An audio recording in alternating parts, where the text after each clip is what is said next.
Teaching is hard, and to have these things going on in your building to make it even harder,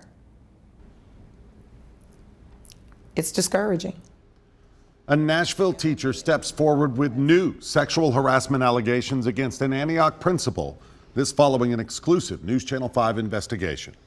First, a word of caution tonight. The story this teacher tells, it is a graphic one. 2 weeks ago, we first exposed the allegations against the principal of John F. Kennedy Middle School when a former employee shared his experience.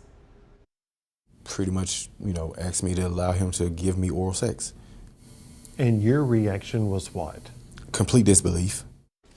This man's allegations were buried in Metro School's own files, along with other allegations of inappropriate behavior. 2 days after our first report, the district placed the principal, Dr. Sam Braden, on administrative leave. It also announced a review of how it investigates HR complaints. Still, Metro Schools Director Dr. Sean Joseph recently suggested to our chief investigative reporter Phil Williams that he was making too much of the concerns.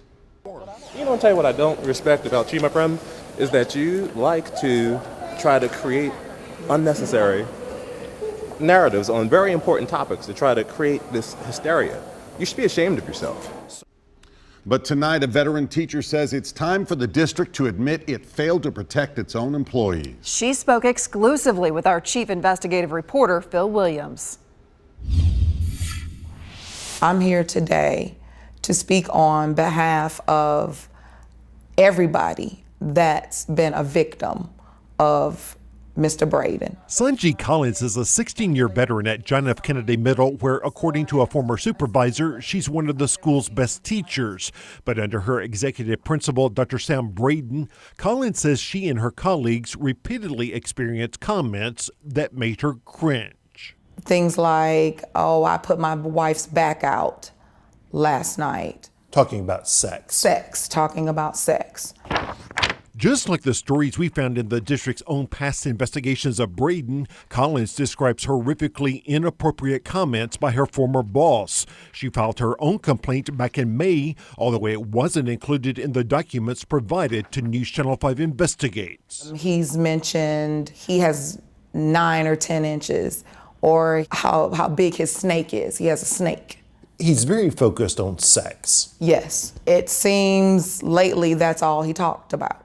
Collins' complaint against Braden included an incident in May 2017 during practice for an 8th grade graduation. And he just stands there really close and stares at me and says, "Don't make me grab you and kiss you in front of all of these people." He said that to you? To me. Collins says she let Braden know his behavior was inappropriate. Still, according to her complaint, that did not stop him from making comments to one of her colleagues. He mentioned to her that the reason why I am such an angry, disgruntled person is because I'm in love with him and I want him, but he's not interested in me getting in his pants. Getting in his pants? Yes. The veteran JFK teacher says her instinct was to start avoiding the principal. He didn't appreciate that. So he walked up to me outside in front of the school and he says, "Are you ignoring me?" And I said, "No, I'm trying to supervise my kids out here." He says, "Well, don't make me grab you," and started laughing. And I walked away from him.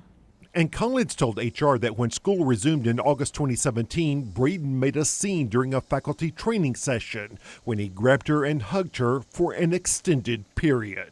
The way he hugged me, my arms were pinned so that I couldn't push him off of me. So I started leaning to the side to give him an idea. This is uncomfortable. I don't like this. And he saw that I was uncomfortable and he just held on anyway. About 6 weeks after Collins says she rebuffed her principal, he gave her a written reprimand for having a bad attitude.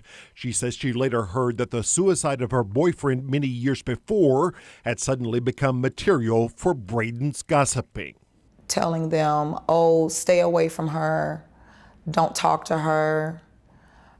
She's a killer. She killed her boyfriend." He said that about you? Yes. And your reaction was? I was in shock. I couldn't believe that he would say something as heinous as that. In fact, Ms. Collins tells me she actually complained to someone here in HR about Dr. Braden's behavior back in 2015. Nothing happened then, so this past May she filed this complaint. She went in for an interview in early June. So what happened as a result of your complaint? I still have yet to hear from them. By this time, Metro Schools already had these files full of similar allegations from other JFK employees. When she did not hear back, Collins says she began to worry. It was 2015 all over again. I'm not going to get any help. And he's probably going to find out that I have turned him in yet again. And the retaliation in the new school year with him is going to be even worse. Then, after NewsChannel 5 Investigates exposed the allegations against Braden, Metro Schools placed him on administrative leave to take a fresh look at the case. He's now filed paperwork to begin the process for retirement. Collins sees that development as justice. And it's my hope for him that one day he finds redemption. But for now, time's up. We reached out to Dr. Braden's lawyer 4 days ago asking for his response, but we never heard back. Meanwhile, a district spokesperson now says Metro Schools was not able to reach some of Ms. Collins' witnesses over the summer.